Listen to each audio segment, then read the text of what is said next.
Welcome to our channel. నా పేరు దుర్గా ప్రసాద్. జపాన్లో ఉన్నటువంటి వాళ్ళు మంచి అలవాట్లు ఉన్నాయి. వాళ్ళు ఎన్ని ఇబ్బందులు పడినా వాళ్ళు ఆరోగ్యం బాగుంటుంది. వాళ్ళు ఆ దేశం డెవలప్ అయింది. ఏంటి కారణం అంటే ఒక మంచి 5 అలవాట్లు ఉన్నాయటండి వాళ్ళకి. ఆ ప్రజలకు కానీ అందరూ కూడా అంత ఆరోగ్యంగా ఉంది. ఎన్నండి తుఫాన్లు వస్తాయి, తర్వాత ఉప్పెన్లు వస్తుంటాయి, అది అలాగే ఇక్కడ భూకంపాలు వస్తుంటాయి. అయినా సరే ఎన్ని న్యాచురల్ కెలామిటీస్, ఎన్ని విపత్తులు జరిగినా వాళ్ళందరూ కూడా ఇమీడియట్గా అంటే రెండో ప్రపంచ యుద్ధంలో కూడా మొత్తం ఆ దేశం ఆ హిరోషిమా నాగసాకి మీద ఈ బాంబులు వేయటం అయినా సరే వీళ్ళు ఇంతగా డెవలప్ అవుతున్నారండి. ఇది మంచి అలవాట్లు. అంటే మంచి అలవాట్లు అసలు ఏంటి అలవాట్లని చూస్తే వాళ్ళు ముఖ్యంగా బాగా అర్థం చేసుకునేది అంటే ప్రతి ఒక్కరూ కూడా వాళ్ళకి ఇష్టమైన వర్క్ని, ఇష్టమైన చదువు, ఇష్టమైన వర్క్లో జాయిన్ అవుతారండి. జనరల్గా ఏంటంటే మన మన దేశంలో ఒకరు చదువుకుంటుంటారు, ఏదో లెక్చర్ కావాల్సిన చదువుకుంటారు, కానీ బ్యాంకులో ఉద్యోగం చేస్తుంటాడు. ఆ బ్యాంకులో ఒకవేళ పోలీస్ కానిస్టేబుల్ ఉంటాడు. ఆ పోలీస్ కానిస్టేబుల్ బీటెక్ చదువుకుని ఉంటాడు, లేదంటే ఇంకేదో కోర్స్ చదువుంటాడు. అయినా సరే అతను ఒక పోలీస్ కానిస్టేబుల్ ఏ ఉద్యోగం దొరక్క బీటెక్ చదువుకున్న ఒక విద్యార్థి మరి పోలీస్ కానిస్టేబుల్గా 10th క్లాస్ క్వాలిఫికేషన్లో జాయిన్ అయ్యాడు. అంటే తనకు బీటెక్ ఇంజనీర్ అవ్వాలి. అయినా సరే అతను ఏమయ్యాడు, ఓ పోలీస్ కానిస్టేబుల్.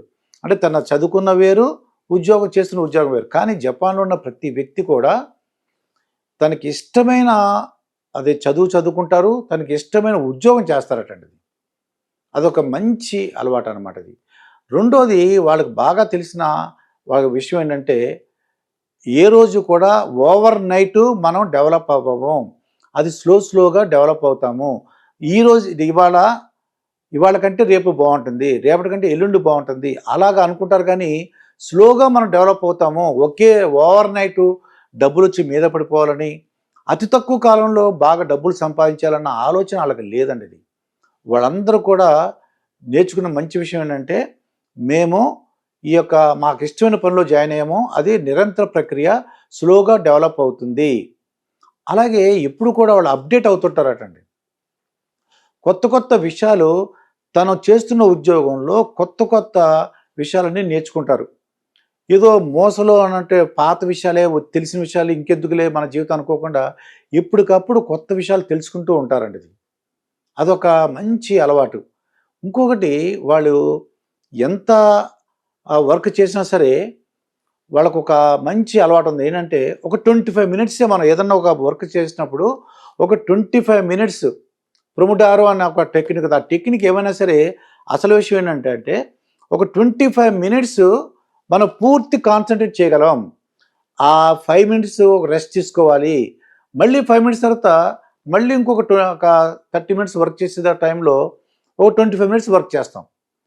అంటే 25 నిమిషాలు పని చేయడం, 5 నిమిషాలు రెస్ట్ తీసుకోవడం, 25 నిమిషాలు పని చేయడం, 5 నిమిషాలు రెస్ట్ తీసుకోవడం. దానివల్ల వర్క్ ఎఫిషియన్సీ ఉంటుంది, బాగా వర్క్ చేయగలం అని ఒక ఆలోచనతో ఉంటారటండి. ఆ టెక్నిక్ వాళ్ళు ఉపయోగిస్తారట.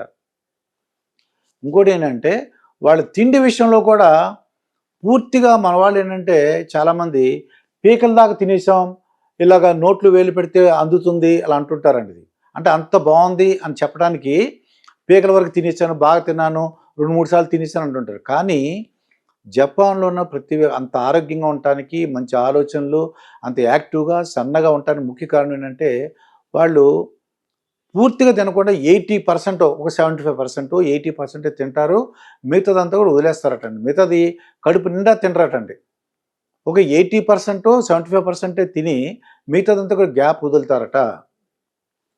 ఈ విధమైన మంచి అలవాట్లు పాటించినట్లయితే అది భారతదేశం అవ్వచ్చు, జపాన్ అవ్వచ్చు, ఏ దేశమైనా సరే చాలా సింపుల్ టెక్నిక్. మాకు ఇష్టమైన ఒక ఇష్టమైన మనకి ఏదైతే చదువు ఉందో చదువుకుంటాము, ఇష్టమైన ఉద్యోగం చేస్తాము.